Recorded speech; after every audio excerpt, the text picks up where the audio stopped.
Batman Beyond, issue 5, Dan Jurgens writing and Pete Woods on art. And this is one that Connor's not been reading I for a haven't while. read this in a long time. I don't think I read past the first issue, to be honest. Yeah. So this is the end of the first arc, and this is Terminal's got who we now know as Bruce Wayne, dressed up as a Joker. He's taken him to a Wayne facility because there's this super technology called Keystone that he wants it to hold of. Terry figures this out, and Terry gets there first. So there's this great moment when he opens he uses like Bruce as he's unconscious to open the vault with his hand and his eye scan and all the rest of it. And the door opens, and you could see it coming, but it's no less satisfying when it does. Door opens, and it's just like Batman standing there, like ready for him, and the fight goes. What this issue, the real talking point of this issue though, is there's a character helping the Terminal, the villain, helping him take Bruce there, and he's standing around during the fight and stuff. He's got a hood on, and that's all fine. And throughout, he keeps talking to Terminal, and Terminal keeps bossing him around and saying, you listen to me, you fool, and Terminal kind of explains his plan. A big part of the first half of the issue is we hear Terry's side of how Bruce died, or how he thought he died, and why he should be dead, and then we see Terminal's side and how he discovered Bruce Wayne. Basically, there was like an attack of cyborgs, and there was an explosion, and everyone thought Bruce was dead, but there was like a war going on, so no one was checking too accurately, and it was like a sort of like camp of just medical people trying to like patch people up, and it was just all very quickly, you're patched up, go, kind of like war situation. And Terminal noticed, recognized Bruce Wayne, and that's what kind of led to everything that's been going on. And basically, this guy in the hood, mysterious, he actually wakes up Bruce, and he says some things to him, and which I'm not saying just now because it leads into the reveal in a second. He says some stuff to him, and Bruce recognizes him. And then he goes over to, because they're up high in a building, it's a skyscraper, and he pushes Bruce, and he's like bed apparatus thing out the window, and he's like falling to his death, and Terry as Batman has to jump out and rescues him as he does. And Bruce is like, "No, what are you doing? You're letting them get away. Let me drop, you fool," as Bruce will. And obviously Terminal gets beat. Terminal's done as far as that's concerned. He's defeated. But he escapes. He escapes with this mysterious figure. And the mysterious figure says something, "Oh, that was a really dumb idea, boss." And he's like, "Hey, if you ever speak to me like that again, I'll kill you." And he's like, "Hand me that crowbar."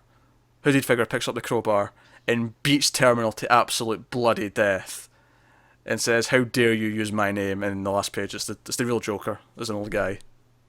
And he's beat this guy to death with a crowbar. And you can see it coming, but it's really pulpy and kind of schlocky. I had a lot of fun with this, though. I was really into it. So what was it he said to Bruce? Oh, he said, "Hey, old friend, I really like the makeup," or so. It was like a little tease, kind of like that, because he's got the Joker makeup on at the time. And so I just kind of like what this arc has done. It started off with like, "Hey, Joker's here, and they might bring him back to life." And it's like, "Oh no, it's actually Bruce Wayne. Bruce Wayne's okay." But then they've done this sort of like re-swerve at the end where no, the Joker is alive and he's here. Yeah. And that's exciting. It's exciting to see Terry have to deal with the Joker, like the real Joker. Regardless of how he's here, or like, is it cheap that he's still alive and they've been saying he's dead the whole time? Whatever, I don't really care. Matt says, "So happy I'm reading this still. Feels like it's a continuation of the TV series even more now. Didn't see that coming till right before it did it. It was the crowbar. It was a nice touch." As soon as you said crowbar, I knew what was going on. Oh yeah, I mean, you'd say crowbar, like, wait a minute, this is too similar to a certain event. Yeah. A certain person getting beat to death. There's only one person in the DC universe who has a thing for crowbars. I wouldn't even say it as a thing. It's just that one. Well, yeah. It's synonymous with crowbar, though. Yeah. But no, it's a really fun thing. And do you know what I like about this is that Batman Beyond's separate from the rest of the universe, so we can have Joker. It doesn't feel like we're having Joker, if that makes sense. Yeah. The real actual universe is like there's been no Joker for a while, and even though in Detective we had the gas moment, we know it's not actually him. He's been in Harley Quinn. But again, that's a weird thing. Yeah. Has he actually been in Harley Quinn? That kind of sucks. Yeah. I was just what I was doing there is I was getting to the praising of saying I like that he's just kind of absent for a good while just now. Well, Interestingly, I think Harley Quinn almost plays into the same rules as this, where Yeah. it's kind of its own separate little universe at this point. It's not interacting with anything. Yeah, and Harley and Suicide Squad doesn't really feel like Harley and Harley. Exactly. Yeah. So Joker's been in there, but it's kind of like, has he?